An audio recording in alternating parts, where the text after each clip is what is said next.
You're not even my real mother. Don't make this any harder than it already is." The words hit me like a physical blow as I stood in the driveway, my weathered suitcase at my feet. Rain threatened from dark clouds overhead, matching the storm in my heart. Jacob, the boy I had raised since he was 7, wouldn't even look me in the eyes anymore. Behind him, his wife Vanessa stood in the doorway of their mansion, arms crossed, a thin smile of satisfaction on her face. "Jacob, please," I said, my voice barely a whisper. "I sold everything for you. The farm, my home." "And I've been grateful, Martha," he cut in, checking his watch. "But that was years ago. Things change. People change." What he meant was, he had changed. The shy, wounded boy I'd taken in after his parents, my dear friends, died in that car accident had transformed into this stranger. A man who valued his social status more than the woman who had sacrificed everything to give him a future. "Vanessa's friends are important business connections," Jacob continued with the practiced tone of someone delivering a rehearsed speech. "They're coming for dinner tonight. You understand, don't you? The way you talk, the stories about the farm, it's just not the impression we want to make." I understood perfectly. I was embarrassing. A simple farm woman with calloused hands and no college degree. I didn't fit into their world of cocktail parties and corporate connections.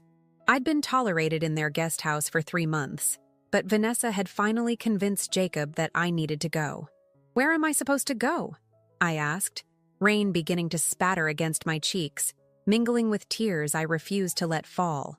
"We've arranged a room at Golden Sunset Retirement Home. It's all taken care of." He pulled an envelope from his pocket. "There's some spending money, too. I'm not heartless, Martha." But he was. The boy who once crawled into my bed during thunderstorms, who I'd taught to fish and ride a horse, who sobbed against my shoulder when he got his heart broken at 16, that boy was gone. In his place stood this man in an expensive suit who couldn't even meet my eyes as he handed me what amounted to hush money.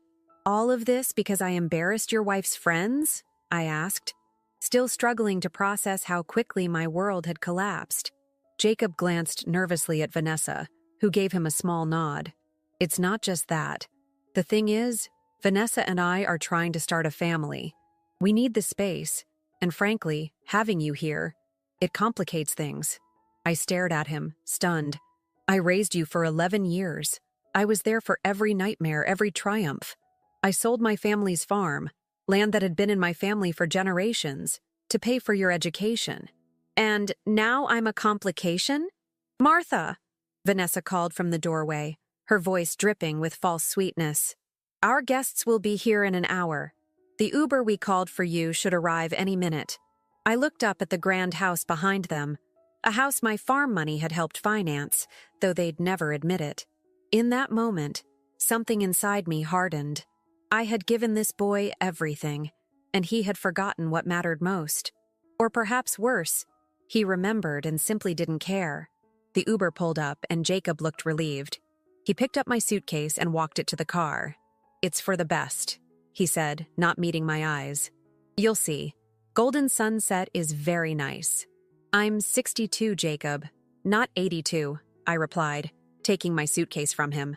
Our hands touched briefly, and I searched his face for any sign of the boy I had raised. There was nothing. As the car pulled away, I watched Jacob hurry back to Vanessa, who immediately started talking and gesturing toward the house. I sat in silence as we drove, clutching the envelope with shaking hands. Inside was $5,000 and a brochure for Golden Sunset Retirement Home. My life had been reduced to this, a pamphlet and what amounted to 3 months' rent. At the retirement home, a sympathetic receptionist helped me check in, casting concerned glances my way as I filled out the paperwork with trembling hands. "Is someone coming with your other belongings, Mrs. Reed?" she asked. "I don't have other belongings," I replied, the reality of my situation sinking in even deeper. "And it's Ms. Sawyer. I never married." "I see," she said kindly. "Well, there's a small shop in town if you need essentials. Your room has basic toiletries to start with." My room was small but clean. A single bed, a dresser, a tiny bathroom, and a window overlooking the parking lot. I sat on the edge of the bed, finally allowing the tears to come. How had it come to this? 30 years on my family farm, then 11 years raising Jacob, and now, nothing. As I unpacked my meager belongings, my hand brushed against a folded document at the bottom of my suitcase. With a jolt, I recognized it. The contract from when I sold the farm to Westlake Development. I'd kept it all these years, a reminder of my sacrifice for Jacob. I unfolded it, my tears drying as I scanned the familiar pages. And then I saw it, a clause I had forgotten, tucked away on the final page.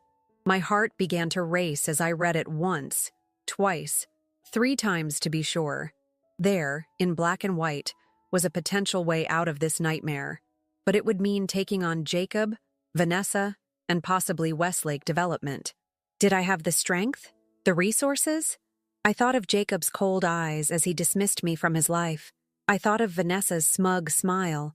I thought of my family's farm, and all the dreams that had been built and broken there. I picked up the phone beside my bed and dialed the number for a lawyer I'd once helped when her car broke down near my property years ago. I didn't know if she'd remember me, or if she could even help, but I had to try. Because buried in that contract was a promise, and possibly my salvation. If I could prove what I suspected, Jacob and Vanessa's perfect life was about to face a reckoning they never saw coming. "Martha Sawyer? Is that really you?" Diane Lewis's voice crackled through the phone, warm with recognition. I nearly wept with relief. "Yes, it's me. I'm sorry to call out of the blue like this," I said, gripping the contract tightly in my free hand. "Nonsense. I never forgot how you helped me that night, feeding me dinner and letting me stay in your guest room while the tow truck was delayed. What can I do for you?" I took a deep breath. "I need legal help, Diane. It's about the farm I sold to pay for my son's education." "Your son, Jacob, right? I remember you talking about him." "Yes," I said, my voice catching. "The same son who just dropped me off at a retirement home because I embarrassed his wife's friends." There was a long pause. "Tell me everything," Diane finally said, her tone shifting from friendly to professional. Over the next half hour, I explained it all. Selling the farm to Westlake Development 12 years ago, using the money for Jacob's business degree at an elite university, how he'd met Vanessa there, and how they'd gradually pushed me further from their lives until today's final rejection. "And now you've found something in the original contract?" Diane asked. "Yes. There's a clause that states if Westlake failed to develop the land within 10 years as outlined in their proposal, specifically for sustainable community housing, the ownership rights would revert to me, minus the initial payment." I could hear Diane typing rapidly. "That's what we call a reversionary interest clause. They're not common in standard real estate transactions, but they do happen. Do you have any reason to believe they didn't develop the land as agreed?" I nodded, then remembered she couldn't see me. Last year, when I was still welcome at Jacob's house, I overheard him talking with Vanessa about the old farm property being worth a fortune now. Vanessa mentioned luxury condos being built there soon, but the contract specifically required affordable, sustainable housing. "Martha," Diane's voice turned serious, "if what you're saying is accurate, and if Westlake is only now developing the property for luxury condos instead of what was contractually agreed upon, you might have a valid claim to reclaim your land." Hope flickered in my chest for the first time since Jacob had uttered those cutting words. "What do we do next?" "First, I need to see the full contract. Can you scan and email it to me?" I glanced around my sparse room. "I don't have a computer or scanner." "No problem. I'll come to you tomorrow morning. Where are you staying?" When I told her Golden Sunset retirement home, there was a pause. "Pack a bag," she finally said. "My guest room is still available, just like it was for me at your farm all those years ago. I'll pick you up in an hour."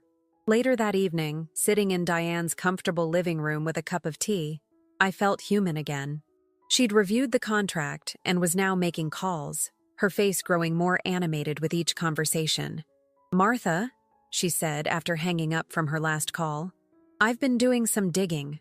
Westlake Development sold the land 4 years ago to another company called Pinnacle Properties. And guess who sits on Pinnacle's board of directors?"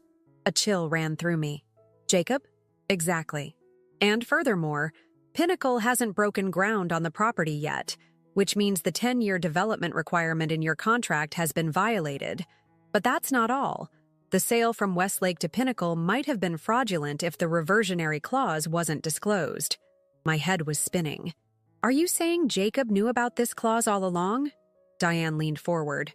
I can't prove that yet, but here's what I do know.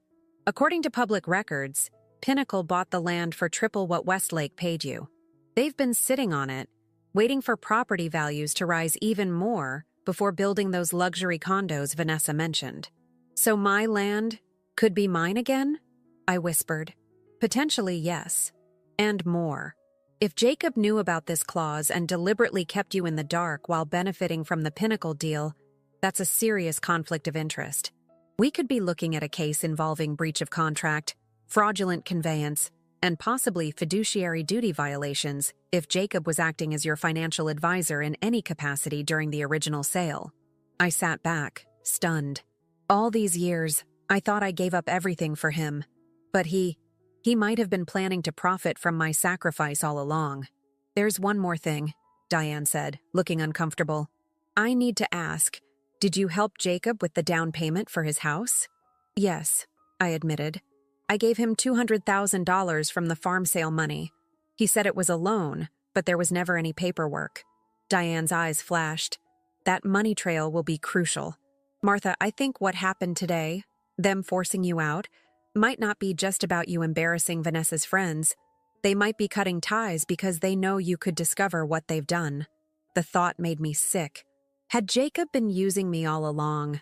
Was our entire relationship, all those years of what I thought was love, just a calculated investment on his part? What do we do now? I asked, my voice stronger than I expected. Tomorrow, we file for an injunction to halt any development on the property. Then we demand all records related to the sales transactions. And we formally request an accounting of that $200,000. Diane's eyes gleamed with purpose. Martha, this isn't just about getting your land back. This is about justice. That night, in Diane's guest room, I couldn't sleep. I kept seeing Jacob's face, not as the cold man who had abandoned me that morning, but as the 7-year-old boy who had once clutched my hand at his parents' funeral, looking up at me with eyes full of trust and fear. Had that boy ever really loved me? Or had he just seen me as useful, even then? My phone buzzed with a text message.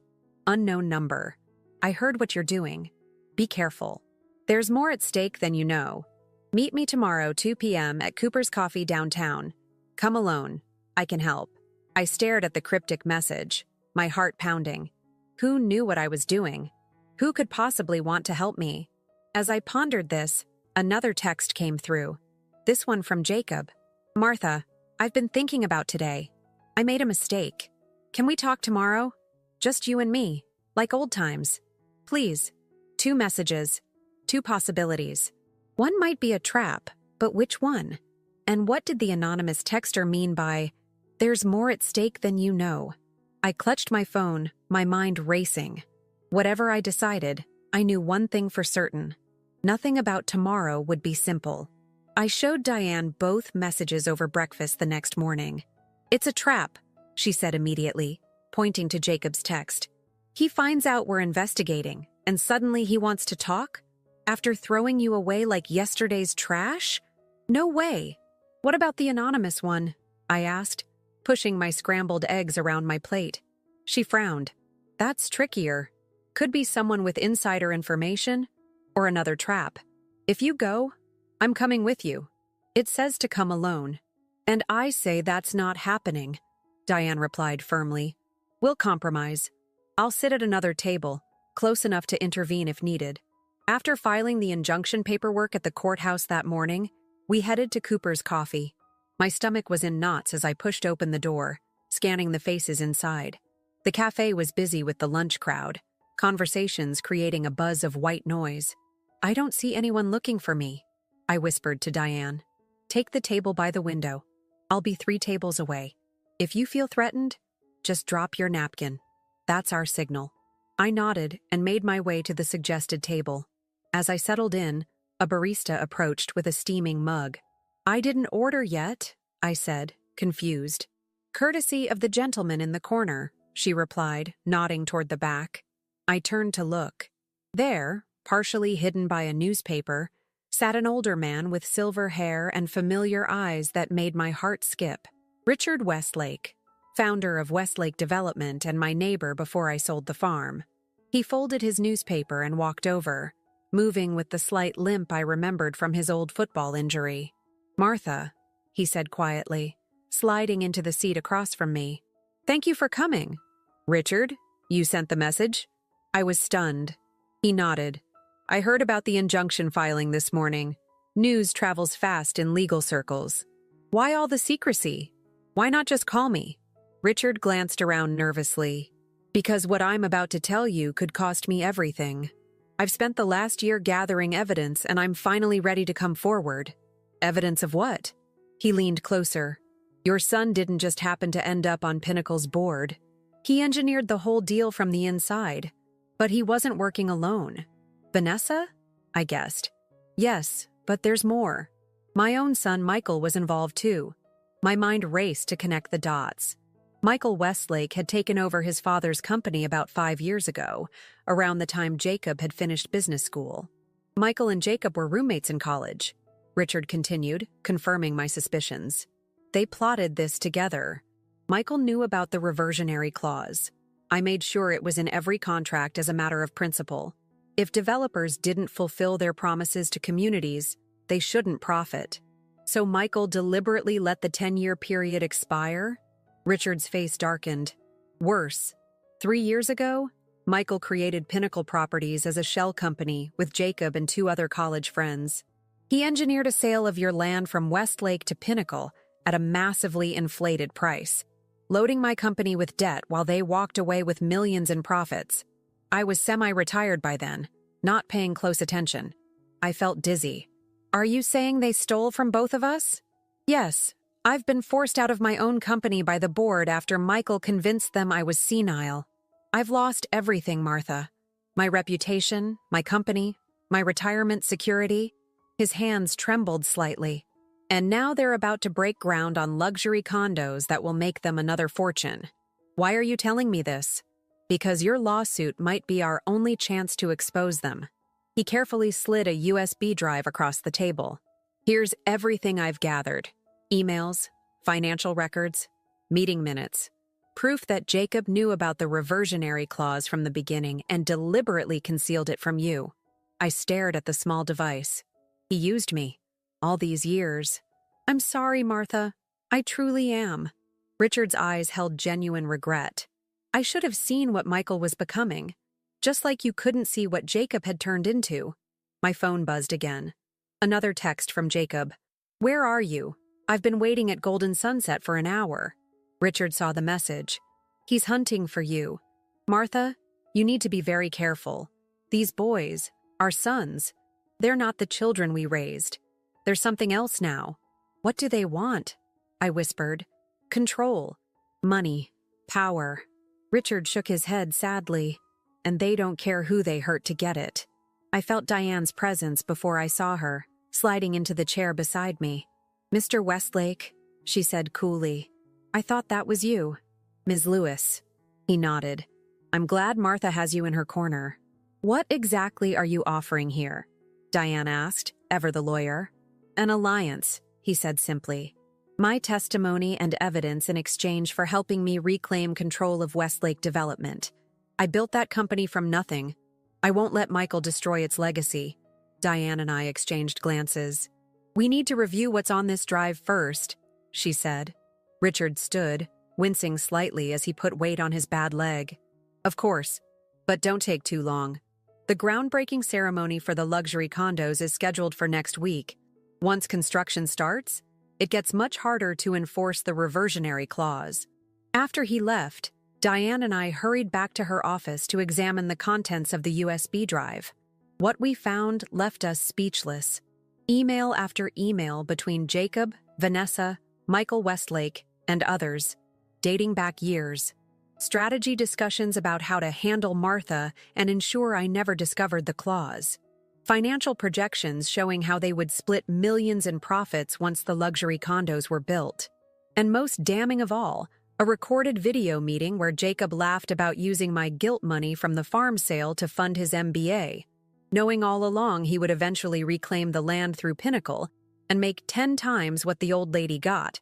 I don't think I can watch anymore, I said, feeling physically ill as Jacob's face froze on the screen. Caught mid-laugh, Diane squeezed my shoulder. This is more than enough. Martha, we don't just have a case for the land anymore. We're looking at fraud, conspiracy, elder abuse. I'm not elderly, I interrupted automatically. A small smile touched her lips. Sorry, force of habit with these cases. But the point stands. This is big. Criminal charges big. My phone buzzed again. Jacob, for the 3rd time today. Martha, please. I'm worried about you. Whatever you think is happening, you're confused. Let me help. You're not well. He's trying to gaslight you, Diane observed. Make you doubt yourself. Classic abuser tactic. I turned off my phone, suddenly exhausted. What do we do now? Diane's expression turned fierce. We hit back. Hard. First thing tomorrow, we amend our complaint with this new evidence. We request an emergency hearing. And we don't just ask for the land back. We ask for punitive damages. That night, I barely slept, haunted by Jacob's face on that video. How long had he been planning this? Had anything between us ever been real? Around 3 a.m., I was startled awake by the sound of breaking glass downstairs. Diane appeared in my doorway in pajamas, her phone in hand. Someone's breaking in, she whispered. I've called 911. Quick, in here. She pulled me into the bathroom, locking the door behind us. We huddled in the shower stall, listening to the sounds of someone methodically searching the house. They're looking for the USB drive, Diane whispered. Heavy footsteps approached the bathroom door. The handle turned, finding it locked. Martha? Jacob's voice, eerily calm, came through the door. I know you're in there. This has gotten out of hand. Let's talk. We froze, hardly daring to breathe. The door handle jiggled more forcefully. You don't understand what you've stumbled into, he continued. This is bigger than you know. People will get hurt if you pursue this. People you care about. In the distance, sirens wailed. Jacob cursed. This isn't over, he called through the door. You raised me to be smarter than this, remember? You taught me to never give up on what's mine. Footsteps retreated rapidly. Seconds later, we heard a car engine start and tires squealing away. I looked at Diane, her face pale in the dim bathroom light. He just threatened us, I whispered. Yes, she nodded, her voice shaking slightly. And that changes everything. As police lights flashed through the windows, I realized there was no going back. The boy I'd raised was truly gone. In his place was a dangerous stranger, one who had just made it clear he would stop at nothing to protect what he'd stolen, and I had to be ready for whatever came next. We can place you in witness protection, Detective Rivera said, sliding a pamphlet across the table. At least until the trial. It was morning. We sat in a small conference room at the police station, surrounded by the buzz of activity beyond the door. After Jacob's break-in, everything had accelerated. The police had taken our statements, collected fingerprints, and begun an investigation that quickly expanded when Diane presented copies of the USB drive's contents. I'm not hiding, I said firmly, pushing the pamphlet back. I didn't do anything wrong. Detective Rivera, a no-nonsense woman with salt and pepper hair and sharp eyes, studied me carefully. Mrs. Sawyer, these people have committed serious financial crimes. Based on last night, they're willing to escalate to violence. Your safety is my responsibility, I finished for her. I raised Jacob. I need to face him. Diane shot me a concerned look. Martha, think about this. I shook my head. I've been thinking about it all night. For 11 years, I poured everything into that boy. I taught him right from wrong. Somewhere along the way, he chose wrong, and I need to understand why. Detective Rivera sighed. I can't force you into protection, but I strongly advise against any contact with your son or the Westlakes. Understood, I said, though I wasn't sure I meant it. Outside the station, Diane unlocked her car. You're not planning to do something stupid, are you? I buckled my seatbelt. Define stupid. Martha. Her tone was warning. I just need answers, Diane. Not just for the case. For me. She started the engine. Well, you're about to get some. Judge Harmon granted our emergency hearing. It's set for 2 p.m. today. The courthouse was more imposing than I remembered from filing the paperwork the day before.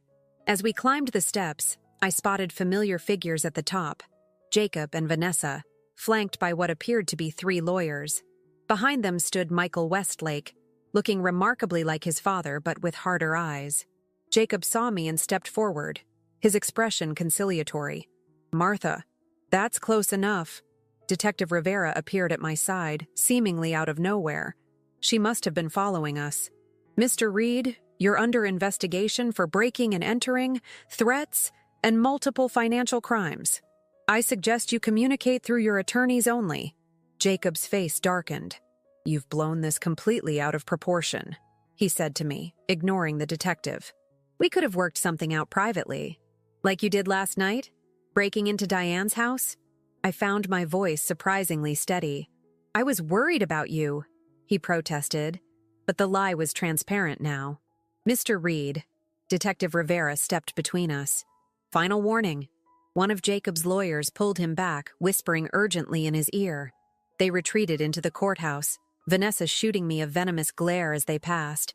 Inside the courtroom, Judge Harmon, a stern-looking woman in her 60s, listened intently as Diane presented our case, outlining the reversionary clause, the evidence of conspiracy, and Jacob's break-in the previous night.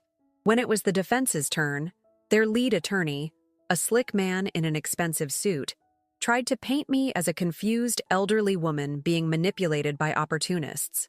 "Ms. Sawyer willingly sold her property," he argued smoothly. "She received fair market value at the time. Now, years later, after the area has developed and property values have increased, she regrets her decision and is attempting to reclaim land that was legally purchased." "Your Honor," Diane countered, "the reversionary clause is clear. Westlake Development was required to develop the land for sustainable, affordable housing within 10 years. They not only failed to do so, but they sold the property to Pinnacle Properties, a company partially owned by Ms. Sawyer's adopted son, with the express intention of building luxury condominiums instead." The judge leaned forward. "I've reviewed the contract, counselor. The clause exists. The question is whether it's enforceable after the property changed hands." "That's precisely the issue, Your Honor," Diane responded. "The transfer to Pinnacle was made with full knowledge of the clause, which means the obligation transferred with the deed. Furthermore, we have evidence suggesting the transfer itself was fraudulent, designed specifically to circumvent the clause while enriching the defendants." She played a portion of the video from the USB drive, where Jacob and Michael explicitly discussed the clause and how to ensure I never discovered it. When the clip ended, the courtroom was silent. I stole a glance at Jacob. His face had gone pale, and he was whispering frantically to his attorney. Vanessa looked like she might be sick. Judge Harmon's expression had hardened. "In light of this evidence, I'm issuing a temporary restraining order preventing any development on the property until this matter is fully litigated.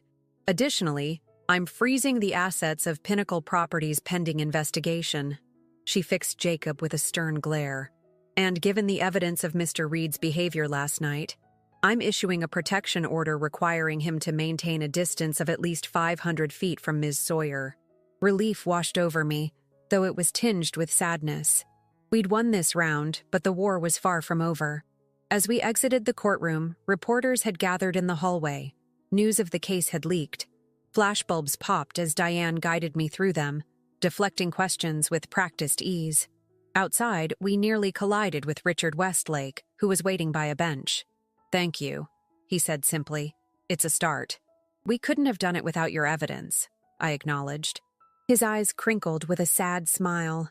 Small consolation for all the pain our sons have caused. As we spoke, I noticed Vanessa exit the courthouse alone, walking swiftly toward the parking lot. Without thinking, I followed her. "Martha!" Diane called after me, but I kept going. I caught up to Vanessa as she fumbled with her car keys, her usual composure shattered. "What do you want?" she snapped, mascara streaking down her cheeks. "Haven't you done enough?" "I want to understand," I said, surprising myself with how calm I felt. "Did you ever see me as family, Or was I always just an embarrassment to be tolerated? She laughed bitterly. Family? You were the chain around Jacob's neck, always reminding him of his obligation to you, flaunting your sacrifice. Do you have any idea how tired he was of hearing about that damn farm? Her words stung, but I pressed on. And that justified stealing from me? Using my own money to finance the theft of my land? It was business, she hissed. Jacob saw an opportunity with Michael and he took it. That's what successful people do. No, I said firmly. That's what thieves do. Something flashed in her eyes. Fear, perhaps, or recognition. You don't understand what you've started, she said, her voice suddenly lower. Jacob has connections, powerful people who won't let this stand. Are you threatening me? I'm warning you, she corrected, regaining some of her composure. There's still time to drop this. Take a settlement. Disappear somewhere nice. Why would I do that? Because, she said, leaning closer. Not everything is on that USB drive. You have no idea what else Jacob has been involved in. People could get hurt, including you. Before I could respond, Jacob appeared behind her. Vanessa, what are you doing? She straightened up. Nothing. Let's go. As they walked away, Jacob turned back once, his expression unreadable. In that moment, I caught a glimpse of something I'd never seen before. Fear. Not of me, but of something else. Something that made him desperate enough to break into Diane's house, to threaten me. Back at Diane's house, now with a security system hastily installed and a police car parked outside, I told her about my conversation with Vanessa. She was trying to scare you, Diane said. But she looked troubled. It worked, I admitted. What did she mean about Jacob's connections? Diane paced the living room. I'm not sure, but we should find out. I have a contact at the Financial Crimes Division of the FBI. Let me make some calls. That evening, as Diane worked the phones, I sat on her porch swing, watching the sunset and trying to process everything. My phone rang. An unknown number. Hello? I answered cautiously. Mrs. Sawyer, this is Caroline Westlake, Michael's wife. Her voice was hushed, frightened. We haven't met, but I need to speak with you. It's about Jacob and Michael. I'm listening, I said, suddenly alert. Not over the phone. It isn't safe. Her voice shook. There's more going on than you know. The money from that land deal. It wasn't just about real estate. They've been laundering money for some very dangerous people. My blood ran cold. What kind of people? The kind who make problems disappear permanently, she whispered. Please, I have documents, evidence of everything. Meeting minutes, bank transfers, names. I can bring it all to you, but I need protection. They're watching me. We should involve the police, I began. No police yet. Some of them are involved too. Her voice had risen in panic. Tomorrow morning, 7 a.m. The old Willow Creek Bridge. Come alone, or I won't show. The line went dead. I sat frozen, the phone still pressed to my ear. Inside, I heard Diane end her own call. She appeared at the door, her expression grave. Martha, we need to talk. My FBI contact just got back to me with some information about Pinnacle Properties. It's worse than we thought. I looked up at her, my heart pounding. Let me guess. Money laundering? Her eyes widened in surprise. How did you know? Caroline Westlake just called. She wants to meet tomorrow morning, alone. Says she has evidence. Diane sat beside me, her face grave.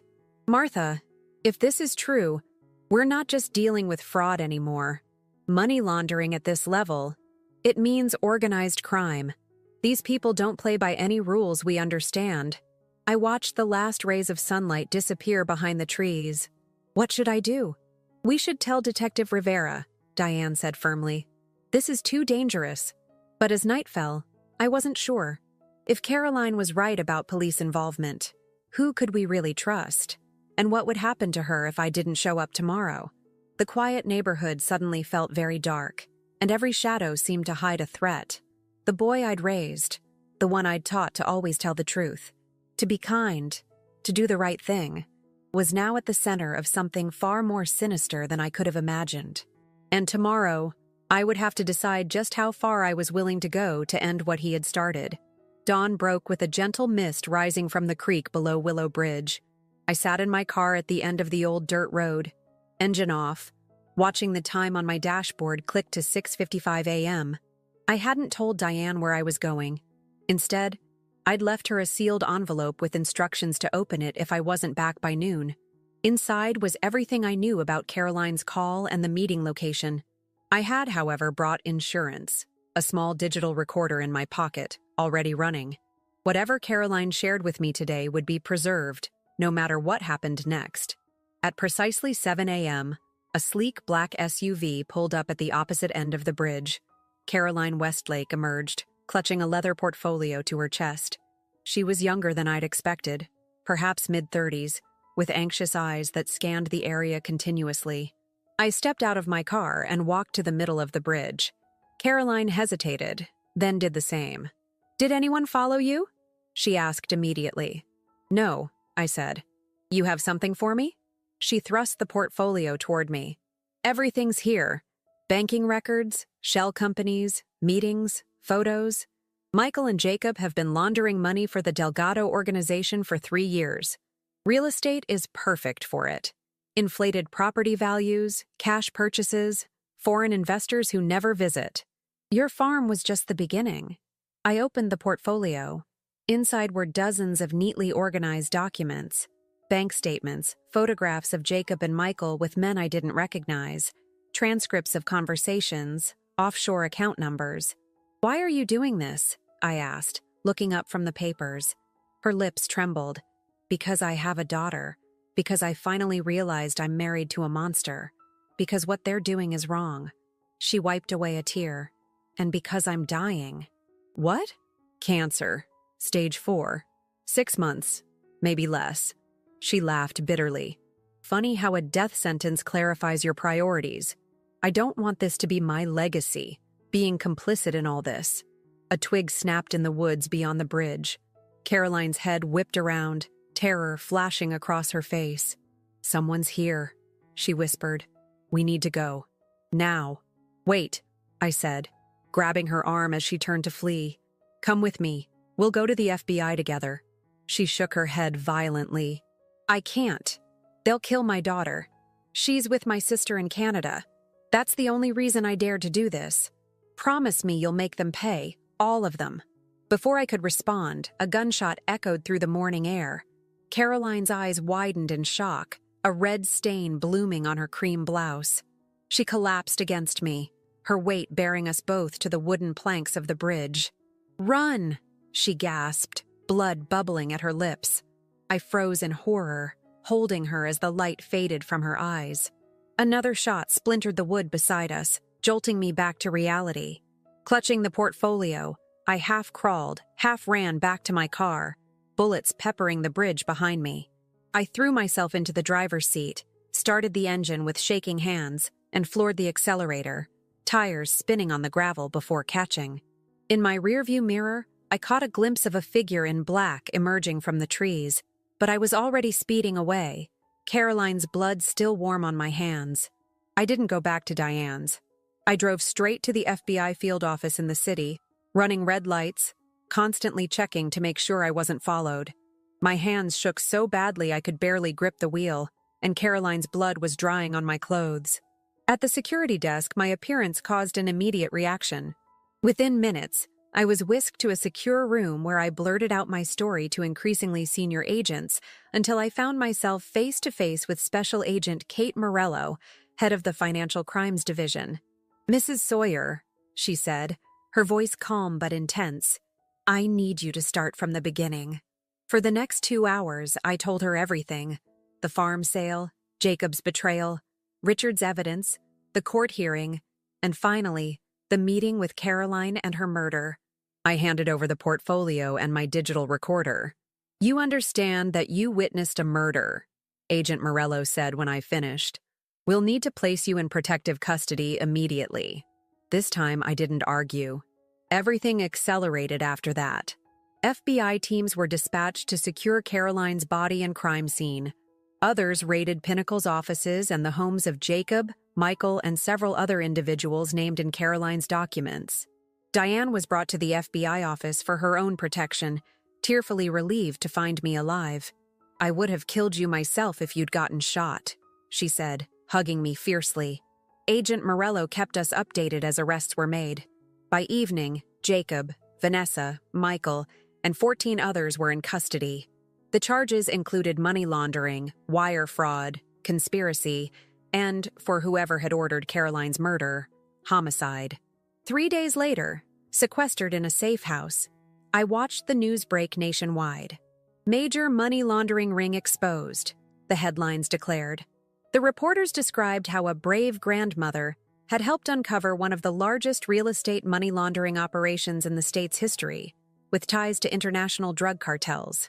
"I'm not a grandmother," I muttered at the TV.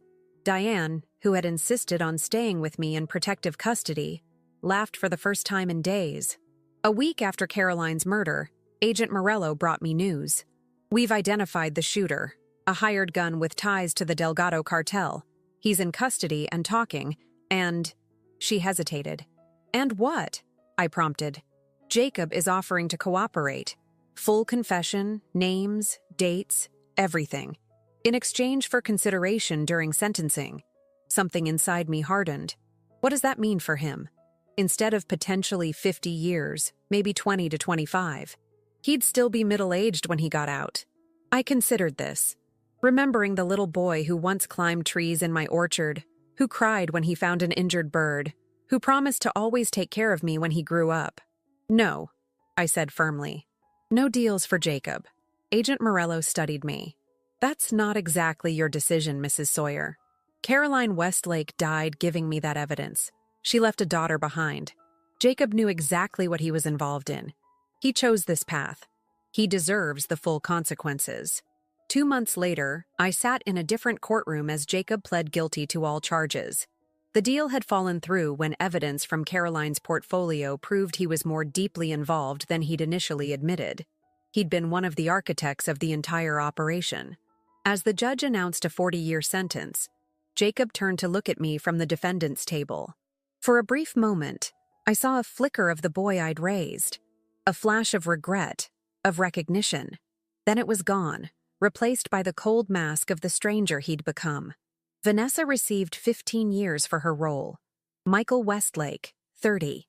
The shooter who killed Caroline was sentenced to life without parole. Justice of a sort had been served.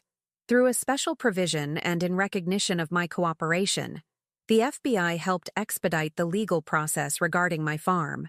6 months after that fateful day when Jacob had abandoned me at Golden Sunset, I stood once more on my family's land, the reversionary clause fully enforced. The irony wasn't lost on me. In trying to steal my land, Jacob had ultimately returned it to me. Richard Westlake stood beside me as we surveyed the rolling acres. "What will you do with it now?" he asked. I smiled, watching the sunset paint the fields gold. Something good. Something that matters. In the end, I established the Caroline Westlake Foundation, using the land to create what the original contract had intended: sustainable, affordable housing for families in need. The first resident was Caroline's daughter, Emma, now being raised by her aunt in a safe, beautiful home far from the shadows her father had cast. As for me, I built a small cottage at the edge of the property, where I could watch the community grow. Richard visited often, bringing books and conversation, his quiet wisdom a balm to my wounded heart. In time, our friendship deepened into something neither of us had expected to find at our age: a second chance at companionship. One evening, as we sat on my porch swing watching fireflies dance over the community garden, Richard took my hand. "You know," he said thoughtfully, "our children betrayed us both. They chose greed over love, power over principle. By all rights, we should be bitter." "Sometimes I am," I admitted. "But you turned that betrayal into something beautiful," he continued, gesturing toward the lights of the homes below. "You transformed your pain into purpose." I leaned my head against his shoulder, feeling the weight of the past few years finally beginning to lift. I had to. Otherwise, Jacob would have won. "He lost the moment he said you weren't his real mother," Richard said firmly. "A real mother isn't about biology. It's about sacrifice, love, and wisdom. By that measure, you're the most real mother I've ever known." Tears pricked my eyes, but they weren't tears of sadness. They were tears of release, of acceptance. Jacob had made his choices, and I had made mine. His path had led to a prison cell. Mine had led back home, to my land, to new purpose, and to the unexpected gift of a heart healing enough to love again. The farm that I had once sold out of love for a child who betrayed me had returned to nourish a community and a future I could be proud of. In the end, that forgotten clause hadn't just reclaimed my land, it had helped me reclaim myself. And as Richard's hand tightened around mine in the gathering dusk, I knew with quiet certainty that the best chapters of my story were still waiting to be written.